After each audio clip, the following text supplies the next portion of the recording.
This post first appeared at Tom Dispatch. Among the stranger features of the 2016 election campaign was the success of Donald Trump, a creature of globalization, as an America First savior of the white working class. A candidate who amassed billions of dollars by playing globalization for all it was worth. He manufactured clothes and accessories bearing his name in low-wage economies and invested in corporations eager to outsource, won over millions of voters by promising to keep jobs here in the U.S. Admittedly, only a third of his voters earned less than $50,000 a year, and cultural and racial resentment, not just economic grievances, drove many of them to Trump. Still, in an ever more economically unequal America, his populist economic message resonated. It helped him win the presidency by peeling off white working-class votes in key regions, particularly the industrial Midwest. Now he's stuck with his populist narrative, and here's the problem for him: it's not likely to work, not given the economic realities of this planet, not for long anyway. Fading economic hegemony in the Oval Office. As on the campaign trail, Trump's refrain remains that the economic woes of American workers, including stagnant wages and job insecurity, are the fault of predatory Asian and Mexican exporters, aided and abetted by inept past presidents who inked lousy trade deals. During campaign 2016, he promised to kick down doors abroad and force countries running surpluses, notably China, to buy more from the United States or face huge tariff hikes. He railed against companies that relocate production abroad, depriving Americans of jobs.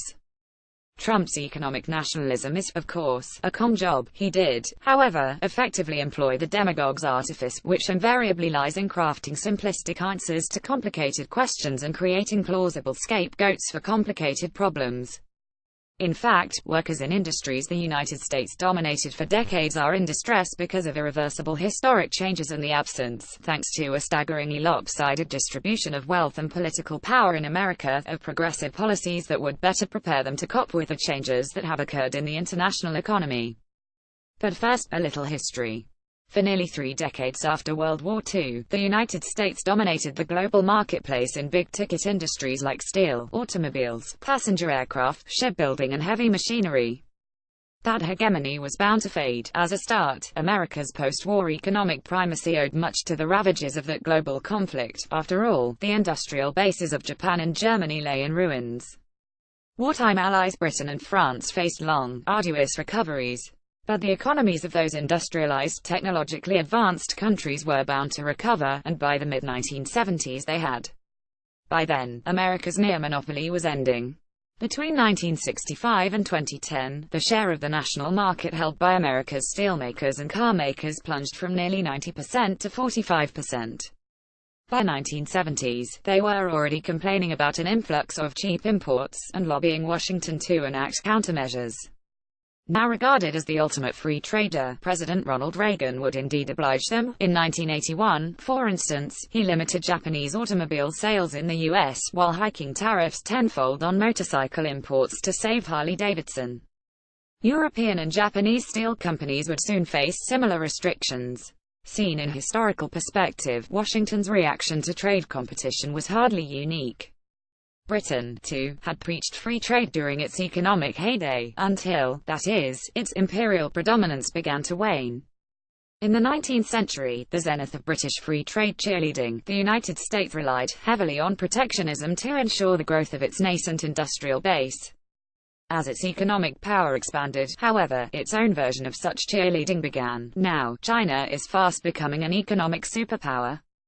Unsurprisingly, at conclaves like the Davos World Economic Forum at the Asia-Pacific Economic Cooperation Summit, President Xi Jinping is predictably starting to sound more like Adam Smith and Karl Marx, just as Donald Trump's speeches during his November whirlwind trip through Asia are coming to resemble 19th-century American rationales for protectionism. Since the 1970s, workers in places like Detroit, Bethlehem and Peoria have faced another challenge: a range of new sources of competition, especially Asian tigers, like South Korea and Taiwan. Once considered inferior, their products have by now become a hallmark of quality, making South Korean or Japanese cars, cell phones, computers and television sets ubiquitous in this country. Now, China, which took the top spot in world trade from the US in 2013, is poised to do what Japan, South Korea and Taiwan already did here, cars included. And India waits in the wings. These historical trends suggest that President Trump's protectionism is already doomed. The point isn't that international trade always benefits American workers. It doesn't. Trade, national or global, redistributes wealth, especially because the largest and most successful companies have long ceased to think in terms of national markets. They set up shop wherever it's most profitable, using complex global supply chains. When it comes to Apple's iPhone, for instance, more than 200 suppliers worldwide provide parts for final assembly in China. Good infrastructure and a workforce with skills that match corporate requirements matter, yet wage differentials aren't irrelevant either. That's partly why China, Mexico and Vietnam have attracted massive amounts of job-creating investment, and why India, too, has begun to do so. The relevant question isn't whether the global economy can be redesigned to protect American workers. It can't, but what their government will do to help them to gain the skills needed to compete effectively in a rapidly changing marketplace. Reforming public education might be a good place to start, but don't look to Donald Trump to do it. If American workers are to do better in the global marketplace, this country's public schools must ensure that their students graduate with the math, science and other skills needed to get decent jobs. That, however, would mean attacking the inequality that's increasingly been built into the public education system as into so much else in this society. Education. The zip code premium. Horace Mann, the 19th century American educator, referred to public schooling as, beyond all human devices, the great equalizer of the condition of men, the balance wheel of the social machinery. Since the early years of the Republic, Americans have embraced the idea that schooling is critical in helping individuals realize their aspirations and in guaranteeing equality of opportunity. Principle. There has been a consensus that economic circumstances beyond the control of children shouldn't block their way into the future. In practice, it's been quite a different story, partially because of how public schools are funded. Local property and business taxes are the largest source of support for them, so kids born into a community crammed with pricey homes and thriving businesses will attend well-funded public schools that attract good teachers with decent working conditions and salaries. Such students are more likely to have smaller classes, more guidance counselors, nurses and psychologists, more computers per pupil, better textbooks and instructional equipment, richer curricula and better libraries. In addition to local taxes, which provide 45% of public school funds, state revenues provide another 46% and federal assistance an additional 9%. Some state governments also offer extra money to poorer school districts, but not enough to begin to close the gap with more affluent ones. In any case, those funds have been falling since 2008. Additional federal support doesn't come close to leveling the playing field. The United States is one of the few countries in the 35-member Organization for Economic Cooperation and Development (OECD), a grouping of wealthy nations, in which central government funding plays such a limited role in reducing disparities between schools. In those countries, national budgets provide, on average, more than 50% of school funding. Public schools in affluent communities have another advantage. Thanks to their incomes, professional qualifications, social networks and experience, the parents of students in such schools are far more capable of raising private money to supplement school budgets, which means extra educational equipment and instructional materials, and more staff. Most such private fundraising is done by parent-teacher associations (PTAs), which tend to be more active and more successful in affluent communities. Indeed, poor districts may lack PTAs altogether. Consider a typical California example. In Hillsborough, where the median family income is $229,000, the school district raised an extra $1,500 per student. In Oakland, where median income was just under $58,000, it was only $100 per student. Similarly, in wealthy Northwest Washington, D.C., 4 elementary schools raised $300,000 apiece in 1 year. Some's unthinkable for schools in Washington's poorer communities like those east of the Anacostia River, where the median household income is $34,000. Such differences are the norm nationally. It's true that PTA funding, $245 million in 2010, an increase of 300% since 1990, looks like a drop in the bucket compared to total government spending on kindergarten through 12th grade education, $603 billion in 2013. That, however, misses the point, since the private funding is so concentrated in wealthy neighborhoods. Money can't fix everything, but it counts for a lot in an ever more unequal society. And there's overwhelming evidence that the educational success gap between the wealthiest 10% of Americans and the rest has been growing for decades, unevenly since the 1940s, at an accelerated rate since the 1970s, and by 30% to 40% between 1991 and 2010. If you want graphic proof of how the income achievement divide matters, it's easy to find students in schools with greater resources, including wealthy parents, for example, regularly do better on standardized tests and essentially any other metric of academic achievement. And remember, student performance in high school increases the likelihood both of college attendance and success once there. All of this indicates the obvious that one way to improve the economic prospects of American workers would be to ensure that the public school system provides all students with the knowledge and skills needed to succeed in a global economy that privileges people who have solid technical know-how. Channeling more funds to schools in poorer communities would, however, require sacrifices from the segments of society that our populist president really represents, so perhaps you won't be surprised to discover that, though Education Secretary Betsy DeVos favors school choice, neither she nor her boss seems to have the slightest interest in doing anything about the growing inequalities and inequities of public education, which Trump's cherished base of working and lower-income people need the most. In fact, cuts in his education budget total about $10 billion and target a raft of programs that help poor and working-class families. Missing worker-friendly policies once employed, workers will face challenges throughout their lives that their parents, let alone grandparents, couldn't have imagined. No matter what Donald Trump does about trade pacts and tariffs, companies will continue to shift production overseas to stay ahead of their competitors, which means that well-paying manufacturing jobs in America will continue to disappear. They will also export some of what they make abroad back to the United States, increasing job insecurity and driving down wages. Trump's rants won't reverse this well-established trend. Add in one more thing: automation, robotics, self-driving vehicles, artificial intelligence and e-commerce will continue to reduce the role of human labor in the economy, even as they create new jobs with skill premiums. Those with high-end jobs, banking, the law, scientific research and medicine, among others will, of course, continue to earn significant incomes, but workers without a college education in the service sector, which already accounts for nearly 80% of the country's gross domestic product, will find it ever tougher to get higher-paying jobs with decent benefits.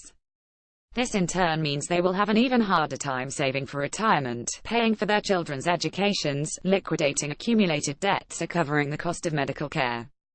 So what to do? A progressive tax code that actually favored those in Trump's base and others like them would be one way to start to rectify the situation, but that's a pipe dream in this era. The two versions of the Trump-backed tax reform bill now in Congress tell us everything we need to know about who will gain and who will lose in his populist America. They couldn't be more wildly regressive. Take corporate taxes. To skirt the present 35% tax on corporate income, American companies have stashed $2.6 trillion in overseas tax havens like Ireland, Luxembourg, Bermuda and the Netherlands, among other places.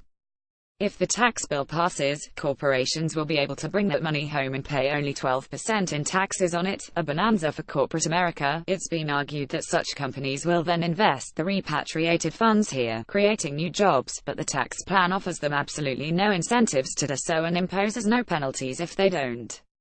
Oh, and that proposed corporate tax cut will be permanent. More generally, the truly wealthy have particular reason to celebrate.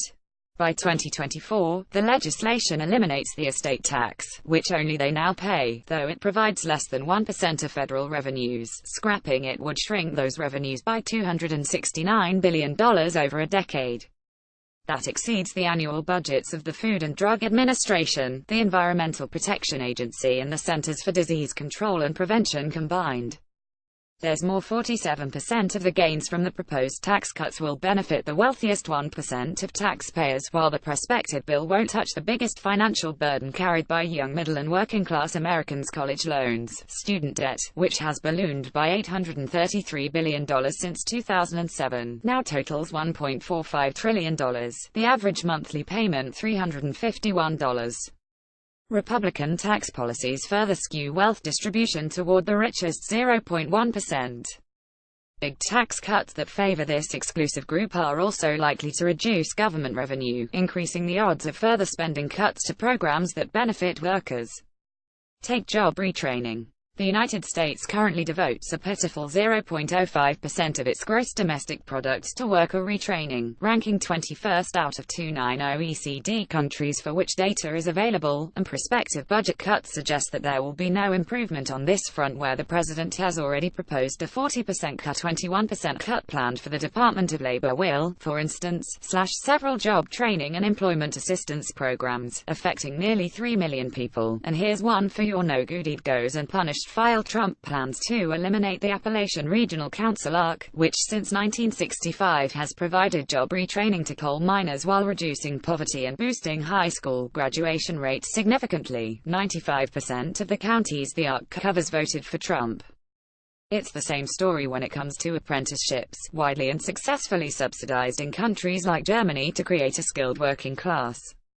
By contrast, the United States now spends a paltry $95 million on such programs, and while Trump has called for 5 million additional apprenticeships in the next 5 years, a tenfold increase, he's suggested no additional funding for such a program. Consider that the definition of not putting your money where your mouth is. A partnership among community colleges and companies, supplemented by federal funds, could create nationwide apprenticeship programs that would benefit workers and companies. Furthermore, nearly 90% of those who complete apprenticeships not only land jobs but earn an average yearly salary of $50,000, nearly 12% above the national median wage. 2 million American manufacturing jobs will remain unfilled during the next decade for want of adequately trained workers. Modernizing the nation's decrepit infrastructure could create a range of new jobs as it did in the New Deal era of the 1930s, but the federal government's supposed role in President Trump's much-vaunted infrastructure plan to revamp the country's disintegrating roads, rail lines, bridges, ports, dams, levees and inland waterways is to get out of the way. It will, that is, be confining its contribution to the trillion-dollar plan to $137 billion mainly in tax credits, though experts reckon that revamping the country's infrastructure would actually require a $4 trillion investment over a decade. Private investors will undoubtedly cherry-pick the most profitable projects and so will get a windfall from this tax subsidy. American workers, not so much. Sad fake populism, rising college costs, stagnant wages, adjusted for inflation. Hourly pay has increased a mere 0.2% annually over the past 4 decades, and the weight of student debt will make it ever harder for Americans to upgrade their skills. But when it comes to the working class he claims to care deeply about, Donald Trump's deeds don't go beyond symbolism. For Big Macs and Kentucky Fried Chicken, engaging in bellicose bombast, trash-talking trade agreements, threatening to raise tariffs and blaming undocumented immigrants for everything from crime to unemployment, none of this will actually mitigate the challenges that confront workers, which will only grow in an America in which the top 0.1% have about as much wealth as the bottom 90%. As is always true when it comes to rulers with an autocratic bent, the question is, when will Trump's base get wise to his populist charade? When will the promises he continues to make, from a new deal with China to a new war with Mexico, begin to ring hollow? Or will they?